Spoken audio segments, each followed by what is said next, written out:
Hello everyone, Dr. Victoria Skirbo here, speaking to you from the Seeds of Transformation Healing Center in Wareham, Massachusetts. And it's time again for the Tarot Scopes. This time it is the Tarot Scopes for the month of October 2021. And we are going to do the sign of Gemini. Gemini, of course, is an air sign, and it is a sign that is ruled by Mercury.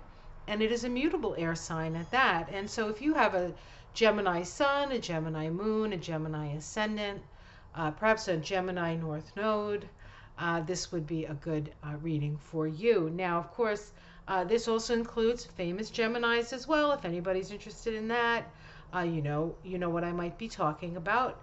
If not, this is for the regular Gemini folk out there. All right, we're going to start with looking at the chart, seeing what's going on in the sky at this time, and then we will get to the card reading. I am using the Tower of the Spirit by Pamela Eakins, one of my favorite decks. Okay, so what's going on? Well, hello, Mercury's retrograde, folks, right? Mercury went retrograde in September. It actually went retrograde on the 27th of September. I'm actually doing this reading on the 29th. Is it the 29th? Yes, I believe it is, of September. And so Mercury's retrograde, and you are a Mercury ruled sign. So it makes it challenging for you when Mercury is retrograde. Mercury is retrograde in the sign of Libra. So for you, Gemini, Libra falls in your house of creativity, your house of children, your house of fun, your house of self-expression, the fifth house. And so you can be having some issues with that at this time, with your children, miscommunication with your children. Maybe you have a little bit of a creative block that's going on at this time. But we do have a new moon happening in the sign of Libra. And that new moon is actually conjunct Mars, which is also in Libra. Of course, Mercury is in Libra. Mercury will go direct on the 18th of October. So things will start to move forward in your communications at that time. But there is something new being planted in that fifth house of creativity and children and fun. So you may have some opportunities to have fun. With Mars, there's a lot of energy. There's a lot of energy there. On the same day that we have that new moon in Libra, we also have Pluto changing direction. It is going direct. In fact, Pluto was one of 4 planets that are going direct.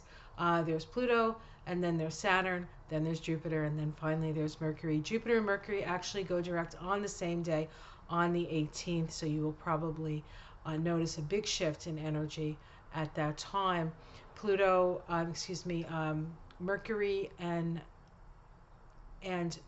Jupiter are the planets that are ruling the nodes of the moon at this time.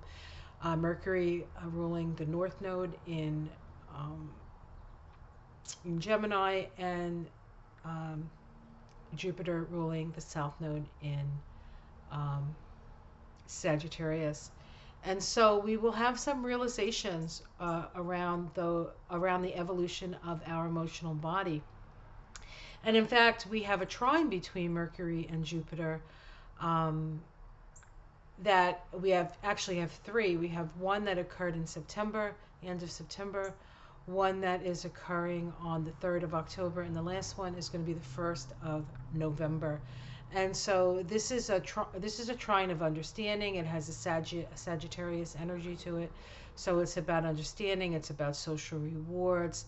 You know, we've gone through a lot with these nodes in the North Node in Gemini and the South Node in Sagittarius. These trines, I think, help us to understand what some of that meant for us. So we will keep our ears open to that, our eyes open to that, and our third eye and our inner ears open to that as well. Okay, so we have Saturn going direct in Aquarius. Of course, Aquarius again is your 5th house. That's happening on the 10/10 portal, October 10th, which is significant. again, Jupiter is going direct on the 18th. That will also influence your creativity. The new moon in Libra falling in that 5th house. I already discussed that, but we do have a full moon in Aries. That full moon is conjunct Eris, the goddess of discord. And the sun in that full moon is conjunct Mars, because Mars and the sun are moving together. In fact, Mars and the sun are going to be making a junction on the 8th in the sign of Libra. So all kinds of new beginnings happening in that 5th house of creativity. Pluto changing signs, Pluto changing directions, excuse me, in Capricorn is a shift, and always a big shift. And for you, Gemini, it is occurring in your 8th house. Is it your 8th house? Yes, in your 8th house of taxes, death and rebirth, inheritance, sex, death, rock and roll. No, I don't know if it's rock and roll. I just added that. So this is a time when you will feel a shift. You know, it's possible that you can have an inheritance because of somebody passing. Pluto is an archetype of death and rebirth. So, and if you've been looking to maybe get a loan or something, that shift may actually help you do that. You just need to be aware of what you're getting yourself into with Pluto. Okay? All right. Let's see if there's anything else I want to mention. Of course, the Gemini trine to Jupiter is important, occurring on the 3rd, which I talked about. We do have Mercury, the planet that rules you, in an inconjunct to Neptune on the 5th, so things aren't quite clear. Mercury makes a conjunction to Mars on the 9th, so Mars makes a conjunction to the Sun on the 10th, makes a conjunction to Mercury on the 9th. That all happens in that 5th house, and that Sun-Mercury conjunction with Mercury retrograde is the highlight of the Mercury retrograde cycle, meaning that it is as close to the Earth as it can be, and we need to listen to the still small voice within. The still small voice within.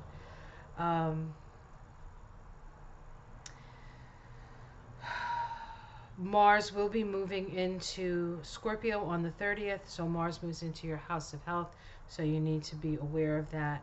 Mars in your house of health in Scorpio can actually bring a lot of energy to regenerate, but it can also bring inflammation, so you need to be aware of that. Okay, and I think that's all I want to say about the astrology. So let's take a look at the card reading. So let me just do a couple of quick shuffles here. I've shuffled these up quite a bit, and again I am using the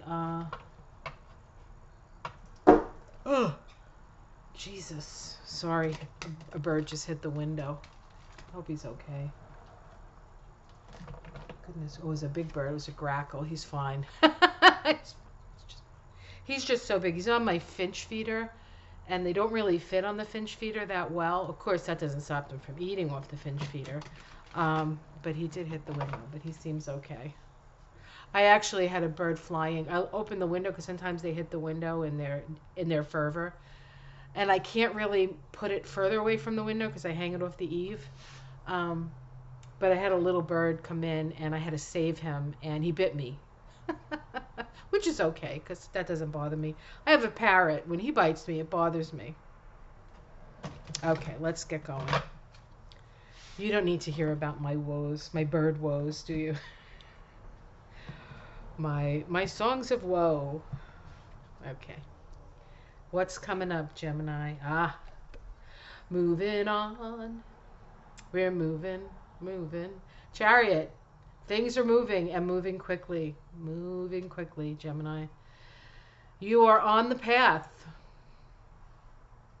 The Chariot really is it accelerates things when we see the Chariot.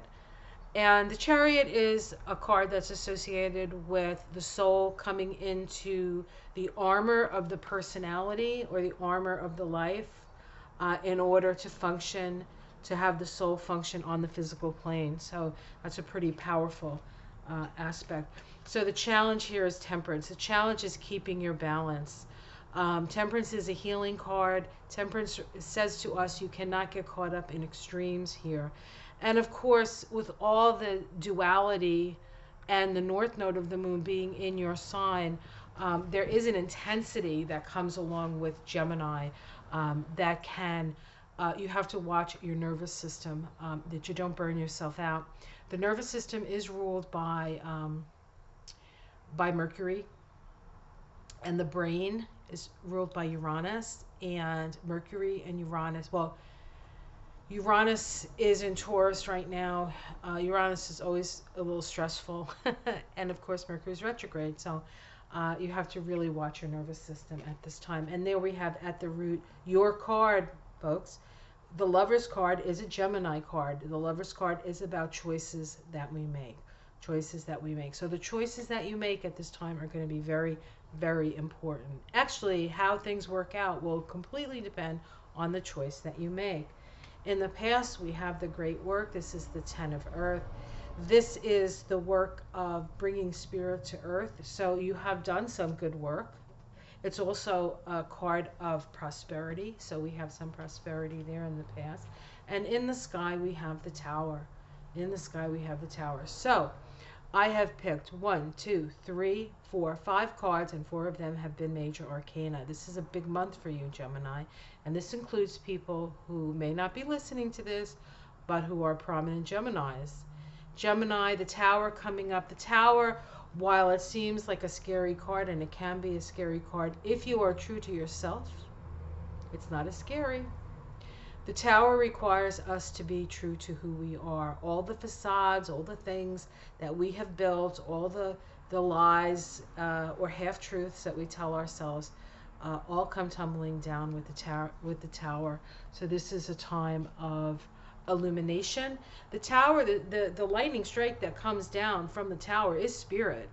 If you are on your right path, then you get energized by that energy. If you are on the wrong path, or the path of lesser intentions, you're in for it, guys. You're in for it.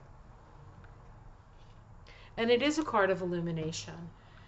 So it doesn't necessarily have to, there may be some destruction associated with it. It doesn't mean destruction of your whole life. It doesn't mean that your house is going to get hit by lightning necessarily. But there is an area of your life where you're not seeing things clearly, perhaps, or you're not choosing the right things. That's where the Tower is going to hit you. And then we have the Hermit, another major arcana. Unbelievable, all these major arcanas. So far, everything but the past card is a major arcana. So the Hermit talks about wisdom.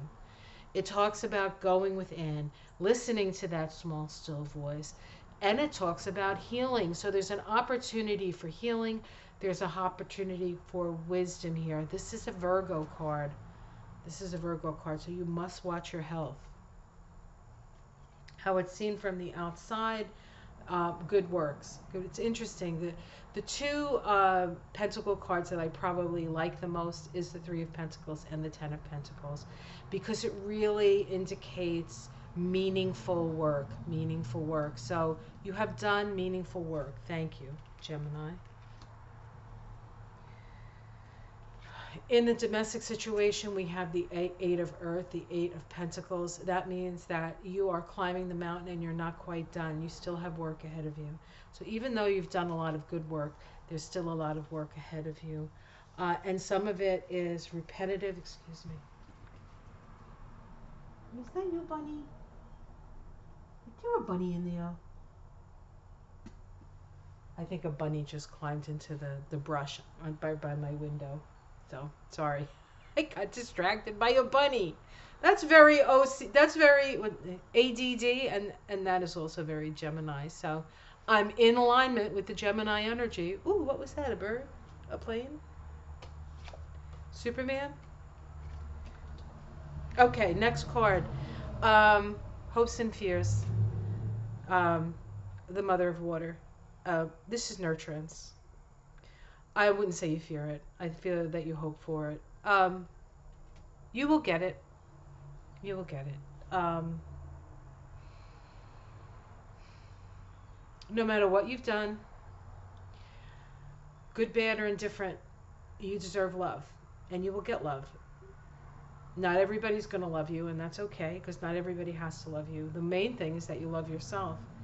The more you love yourself, I mean, truly love yourself, not thinking you're the grand poobah and you're the greatest thing since sliced bread. Not that narcissistic, self-congratulatory stuff. But this is true love for being a human being, for opening your eyes and being willing to be on planet Earth at this time of great change. You are lovable. You'll get it. The outcome, we have the Mother of Fire. This is the Queen of Wands. This is the sustainer of the eternal flame. This is compassion and generosity of heart and love and a warm hug and, sitting in front of the fire and toasting marshmallows with somebody who loves you and takes care of you. This is that mother energy that you've been looking for. It's there for you. It's there for you. You just have to get out of your own way in some cases. Not everybody, but some people have to get out of their own way. There's a need, in order to be nurtured, you need to be willing to be vulnerable. And without vulnerability, there is no nurturing. And so you need to feel that vulnerability. I'm going to pull to see if I can get a major arcana within the next 3 cards. We have the Four of Wands, which is mastery, the Four of Swords, that is the lightning path, right? This is the Eight of Wands. This card and this card, as you can see, is the same lightning flash. This one is just on less of a destructive level, and this can be on a more destructive level. It's also a test for the soul, the Tower. Whereas the Eight of Fire is not necessarily that, but it is an information. So what you have mastered will help bring the information necessary to take the next steps on your path, even if you have a Tower experience. And then we have the Wheel of Fortune, which is a change in fortune. This is associated, see that letter down there? That's Kaf. I think that's how you say it, K-A-P-H. And it means to grasp. So you will grasp the reasons and the seasons for things. Underneath it, we have the Two of Wands, which is a sort of a stalemate. But then we have the Seven of Fire, which is courage, and then the Four of Flames, which is the flame of spirit. So your actions will be supported. Okay, guys. Well, that was very powerful for the Geminis out there. So hopefully you find that helpful. If there are any Geminis in your life that you feel would benefit from this reading, please share it with them. And I will see you again next month in November for the Taroscope for Gemini in November. Okay, guys, have yourself a great month. Like and subscribe. Much love from me to you. Namaste.